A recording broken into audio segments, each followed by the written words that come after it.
may mutag mga kaigsunan. O ato ipadayon na po ang atong gitun-an nitong miyaging semana sa atong pagtuon sa programa nga ang kamatuoran magaluwas kaninyo. Sa atong pagpadayon ining atong programa leksyon 8, ikawalong leksyon sa atong correspondence kurso sa korespondensya nga atong gitunol diha kaninyo nga mga doktrina gikan sa kasulatan nga mo'y gisunod sa atong mga katiguangan, no, sa mga apostoles o hangtod sa mga disciples nga nagpadayon hangtod karon. So diri sa atong Congregation of Yahweh Jerusalem. Nag-end ta dito sa pangutana nga unsa ang unang pista nga salugon kada tuig.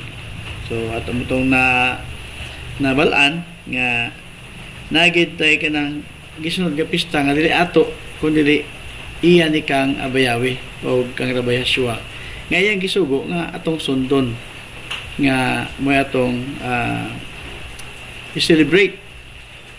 Kumbaga sa kung ato ikumpara ba sa kalibutan, dili kita mapobre sa pagsaulog kay natay sinabado, kada Sabado nga pagsaulog, kada every Shabbat, no? Naputay kada bulan, new moon na celebration. So naputay 7 ka tinuig nga mahitabo sa Aviv, April, March, April, o mahitabo sa June, kasagaran na May, June, mahitabo nang gitawag og napaisunod ay kining unleavened bread Passover o unleavened bread mahitabo na siya sa kada March, April. O kini pong Shavuot mahitabo na kada June, May o June. Nya Yom Teruah September, October nga fall na sa dia. O kining Yom Kippur matunong na October gapon. O kining Yom Sukkot, Feast of Tabernacles, o Siminat Seret nga matunong na siya October, the 7th month, no, sa Hebrew calendar ng itanim. So naghantag celebration manang una pista nga ato sa logon kada tuig mo kining naa sa Levitico 23:5 nga gingon diri sa nahaunang bulan sa ikanapulo og 4 ka adlaw sa bulan sa taliwala sa kagabion mao ang Pasko ni Yahweh. Passover, Pisak, Paska, no? Ato na masabtan nga kanang mga terminologies muna siya gigamit. Dili ni Christmas maigsoon. Ang Pasko nga atong hisgutan dili ni siya Christmas. Kay lahi tong Christmas. Christmas tumotoy December 25 gina sa ulog sa Kristyanismo. Nga nakabase pod sa paganismo nga pagtulunan. Nga ato nang subay sunod nato nga mga pagtuon, no, sa maong mga kapistahan. Kanus ay gisugdan ni Yahweh ang unang Pasko, unang Pisak o Passover. Basaha og isa marais ang Exodus 12, 1 ngadto sa 14 o kining 21 ngadto sa 27.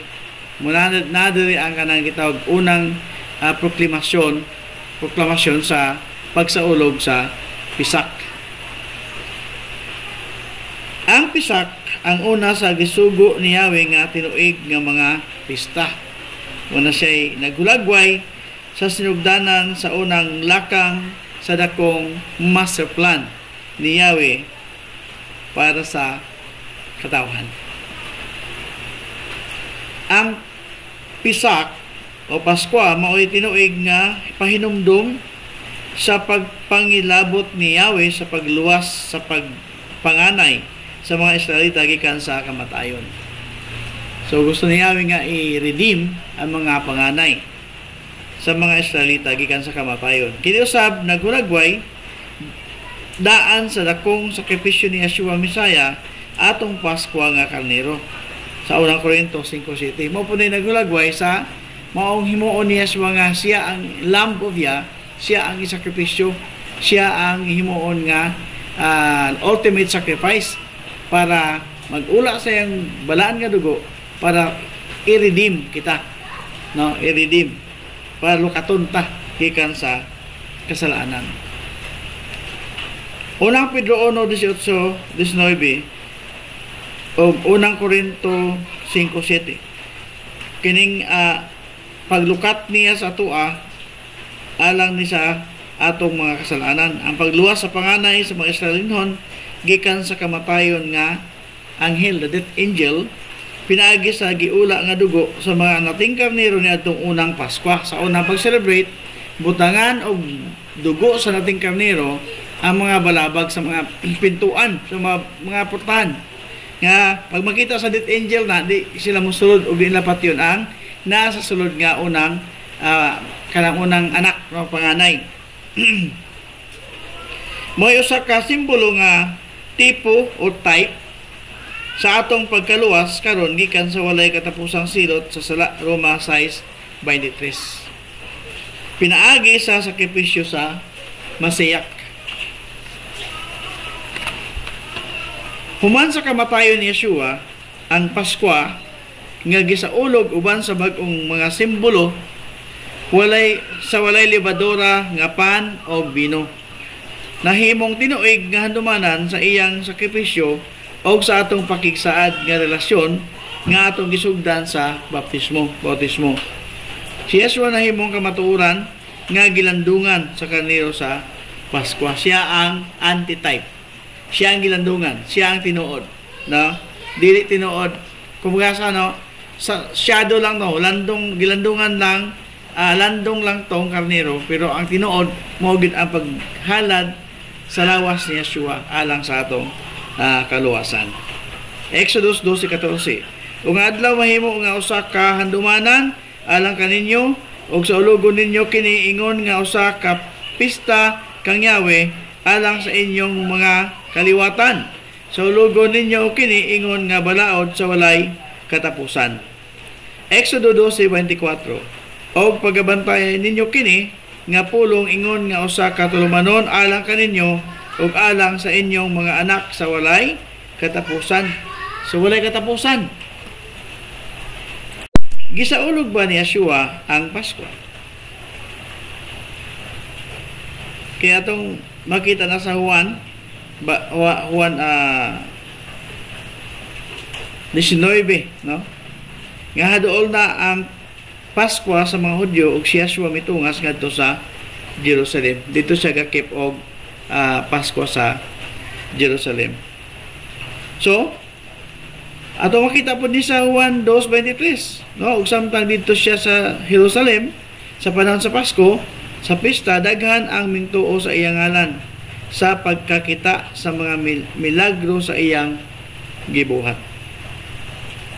So gituman ni Yeshua ang tinuig nga mga pista. Wala siya magsugo pero iyang gituman. Asa may tinuod ana, suguon ka niya o kamatuman o hintuman ka siya way sugo. Nga naman ato na isgo sa sanahan, di na kinahanglan isgutan nga suguon pa ka kay hibaw naman ka unsay buhaton. So mo ning gibuhat ni Yeshua uban pa sa mga apostolis o bisan sa mga Hudyo niya ng panahon na. So gituman niya iyang gibuhat, no? Kay kini nagpunting kasi kining tanan nga balaan nga mga adlaw nagpunting sa iyang buhat sa pagtubos sa nga iyang ginabuhat pinagi sa iyang sakripisyo alang sa atong mga sala. Siya ba ang tinuod nga kordero sa Pasko? Atong tanawon ang unang Korinto 5:7. Onya hinluy ang daan nga libadora aron mahimo kamong bag-ong minasa.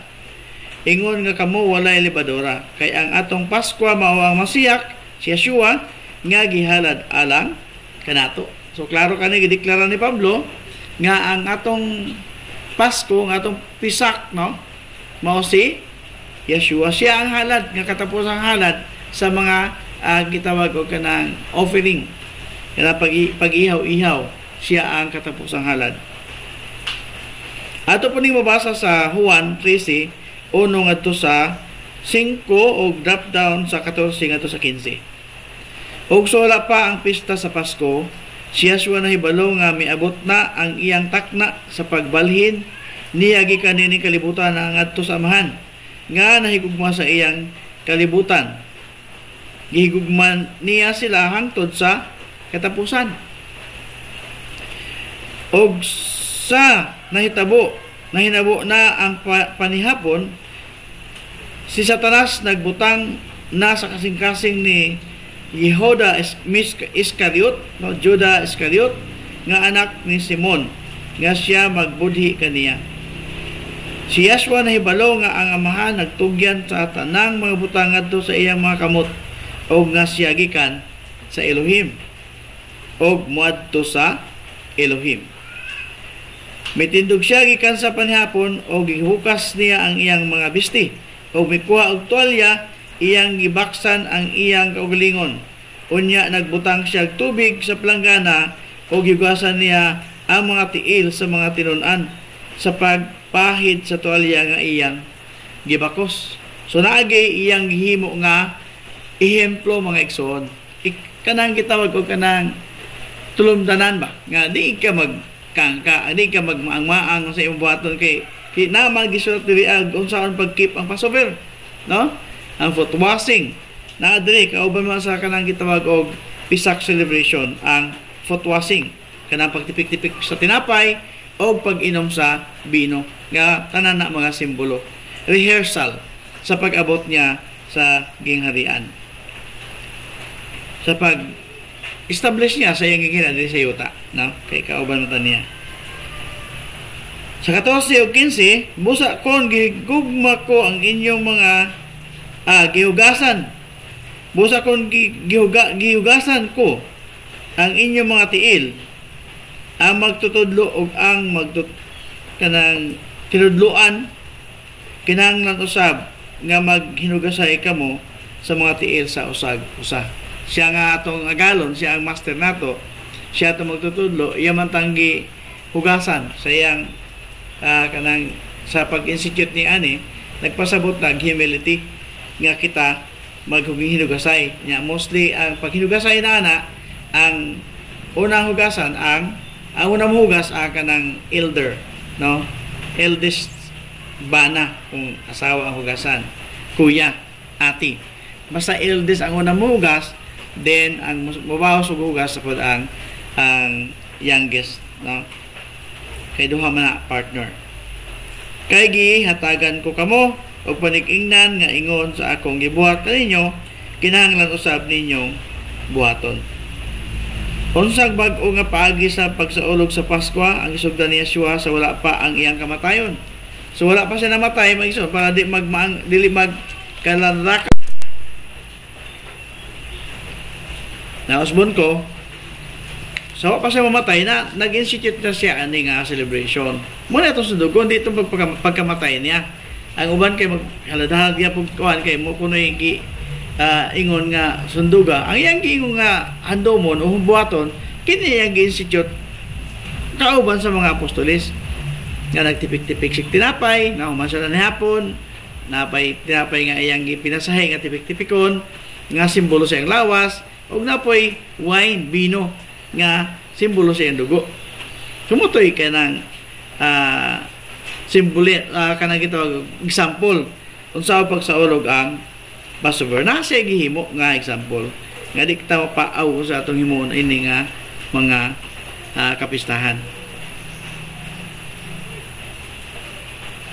Lucas 22:19 ngadto sa 20, og mikuha siya og tinapay, og sa nakapasalamat siya, iyang gipikas-pikas kini og gihatag kanila, og mingon, kini mao ang akong lawas nga gihatag tungod kaninyo. So klaro, may igsoon, no? Buhata kini alang sa akong handumanan. So asay buhaton katong iyang pagkamatay niya, maghalad-halad niya putag sinunog o kanang mga halad-halad nga hayop, or kining iyang gihimo karon nga nagtipik-tipik tinapay, inom ubino sa pisak. So klaro kay nga kini iyang padumduman dili tong gihimo sa mga atong mga mga igsoong Hudyo, no? Nga hantod karon nga ang uban ga celebrate sila pisak ga halad-halad gyapon og karnero. Nga diwa na masipala na sa iyang paghalad nga ultimate nga halad. So diya pwede, no? Sa 20 og sa maong pagkaagi ang kupa sa human makapanihapon nagaingon, kini nga kupa mao ang bag-ong tugon sa akong dugo nga pagaulaon tungod kaninyo. So klaro maigsoon nga iya gining gi-specify, iya gining gisugo. Og ang pangutana itudlo pa pud sa kalibutan. Daghan man ang pista karon nga kibawaan. No? Daghan tag pista nga gisaolog. No? Naay Christmas, naay Halloween, naay Easter, naay Valentine's Day, Women's Day, Father's Day, birthday, unsa pa diha nga mga kapistahan na po yung mga patron saints nga mga pistahan. Kada sityo na ay patron na ay pista. Kada barangay na ay patron na ay pista. Kada lungsod, iyang patron na ay pista. So, asa man nga pista atong sundon ani? So, maklaro din mga igsoon nga naadi ay siya gisugo nga atong sundon nga kapistahan. Ipatudlo man sa Mateo 28:19. Oh. Panglakat kamo, no? Panglakaw kamo sa tanang mga nasod, no? O pangautismo kamo sa ngalan sa Amahan, sa Anak. Kunya ang balang espiritu mo ay magatudlo kanila sa pagbantay sa tanang mga butang. Bisan unsa nga akong gisugo kaninyo, o kanya karon ako magauban kaninyo sa tanang mga adlaw hangtod sa pagkatapos sa kapanahunan. Until the end of times, magauban siya kanato kanunay. Amen. No? Wala giwagtang ni Yeshua ang pisak. Muna'y klaro nga pagkasulti magison. Wala niya gitangtang. Wala niya giwagtang. Giusab lang niya ang mga simbolo nga gigamit. Imbes nga kada tuig iula ang dugo sa nating karnero, no? O kanon ang sinugba nga lawas ni ini, kita karon mo gamit og walay libadura nga pan ug bino lamang, no? Ang bag-o, no? Ang Pasko sa Bagong Testamento gimanduan nga sa ulugon isip tinuig nga dumanan sa pag-antos og kamatayon sa Masiyak. Muna'y labing tinuod nga symbolism. Dili na ta maghimog halad kay nahalad naman si Yeshua. Ato lang handumon ang iyang paghalad. Pag-ula niya sa iyang dugo alang sa atong kaluwasan. Muna'y sakto nga paghandom. Kay, di ba pag saulog kag mga kapisan, paghandom man na. Bisag unsa, di ba? Paghandom, kasagaran man na maghimotag mga piging o maghimotag mga gitawag og kanang pangilin. Handom man na siya. Paghandom nga nung masaulog ka, tungkol maghandom ka sa butang na natabo niya ng panahon na. Mawapod ni. Iya mo gining specific ko nga gisugo, nga handom mo na to siya sa iyang pag-ula sa iyang dugo. Nga nika nato. Nga mo to'y symbol nga siya nakipag-covenant sa tuwa nga iyang gihatag ang iyang lawas o iyang dugo alang sa atong kapasayloan sa atong mga sala. Kini pa pinaagi sa pagkaon sa iyang unod o pag-inom sa iyang dugo nga gisimboluhan sa pag-ambit sa walay libadora nga pan ug bino aron kita matagan og kinabuhing dayon. Juan 6:32 ngadto sa 33, Juan 6:35, Juan 50 hangtod sa 51 o 53 ngadto sa 58. So basahan ang isuon, no? Ilista ni nga mga bersikulo para masabtan ninyo ug unsa gay laraw niya Yeshua nga iya ning gihimo og iya pong giingnan na mapusos nga buhata kini ninyo alon sa paghandom kanako. Ang pangutana karon, gisugo sa New Testament ka magsaolo og bista wala? Gisugo. Ang master mismo ang nagsugo. Ito sa buhata. Do this in remembrance of me. Ya, hindi ka magbasag Biblia, magtuog ka nga awa na pista, no? Di na sa hulugon ng mga kapistahan sa Leviticus 23. Kay Old Testament to. Di na ito kinahanglan na sundon. Pero ang Sabado, namang gyapon sa verse 23, Leviticus 23, ngano ato mga isunod? Bisan pag born again, unsa nga mga kalihukan sa unsa nga mga grupo, nagyapoy Shabbat sila kay naman nga Domingo mo ilang Sabat ko, no? So, nagsunod gyapon sa Ten Commandments, walang mamao, kay di man Sabado, ang unang adlaw man ang gisaulog, pero nagyapon ang concept sa pagsaulog.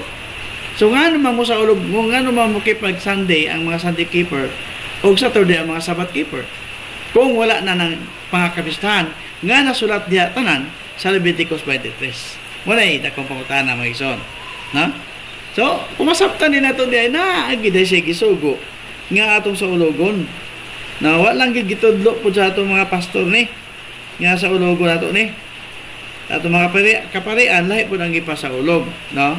Mga patron saints po, no? San Pablo, San Pedro, Santiago, San Juan, San Roque, San Nicolas, tanan mga santo na yung mga kapistahan. Pero, kung sa gisugo sa Biblia, ang nasa Leviticus 23. Yan. No? So,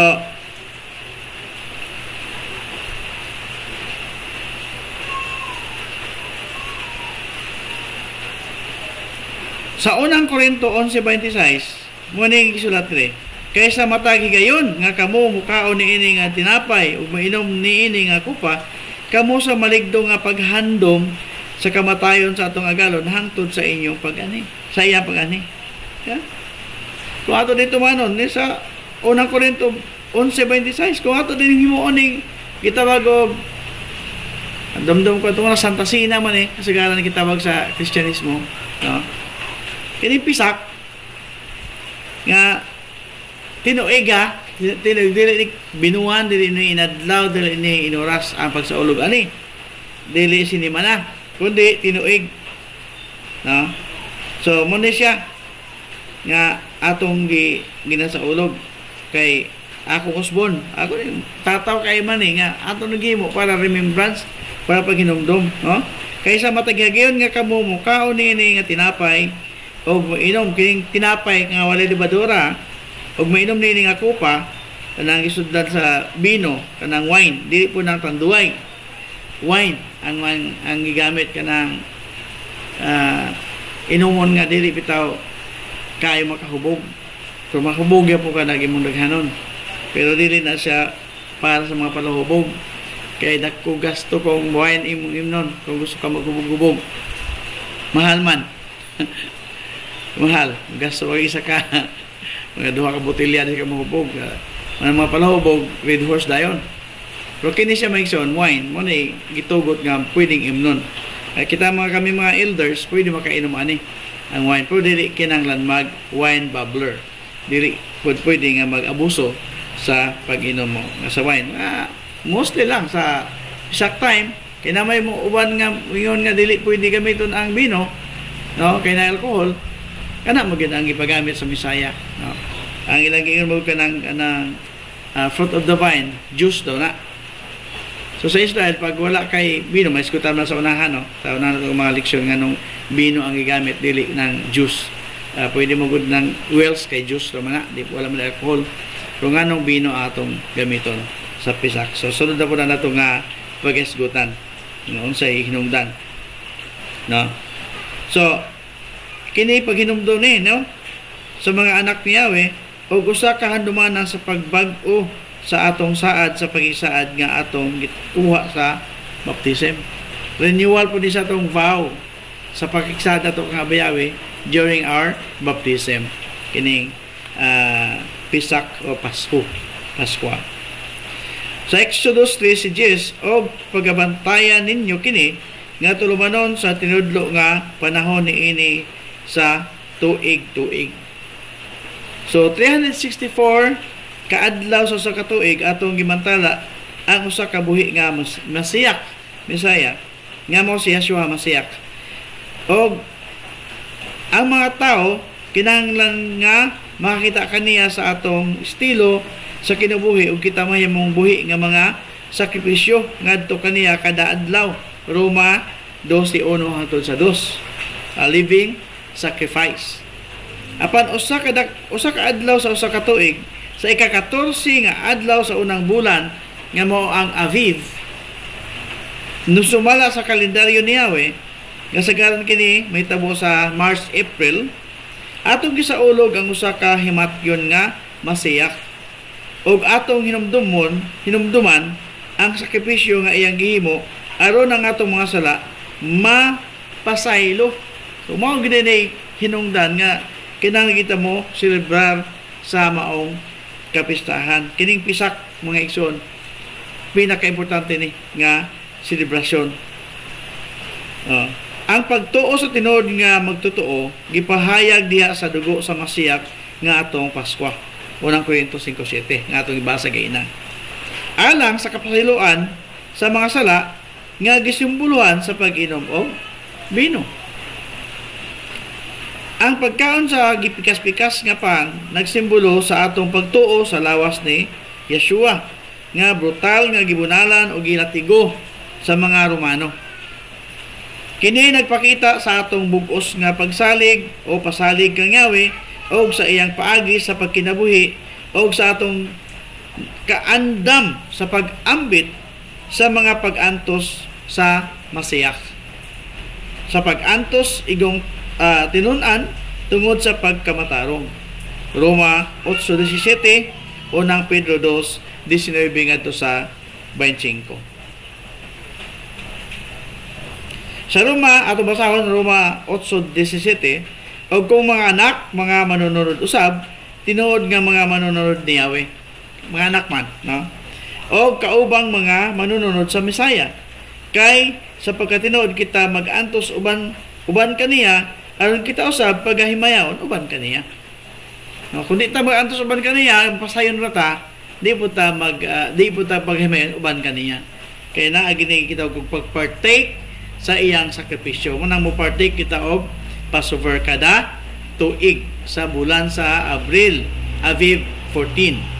Sa gabi nga magsugod na siya sa pagkatapos sa Aviv 13. Ato naman sigutan sunod kung kanus magsugod ang adlaw sa sunod na itong mga leksyon. Dool na po. Lesson 11 ang biblikanhong kalendaryo ni Yahweh. Sa unang Pedro 2:21, kini ato mabasa, kay kamo gitawagan hiniini, kay bisan pa ang Masiyak nag-antos alang kanamo, nga nagpabilin og panig-ingnan alang kanamo, aron kamo managsunod sa iyang mga tunog. Tulumdan, no? Naay kanang tulumdanan. So, sa sunod po nato iskutan may ison ang atong pagpadayon ini pagtuon sa unang pista nga kinahanglan sa ulugon. Mayong adlaw ug mayong pagpaminaw. Daghang salamat sa inyong panahon. Hallelujah.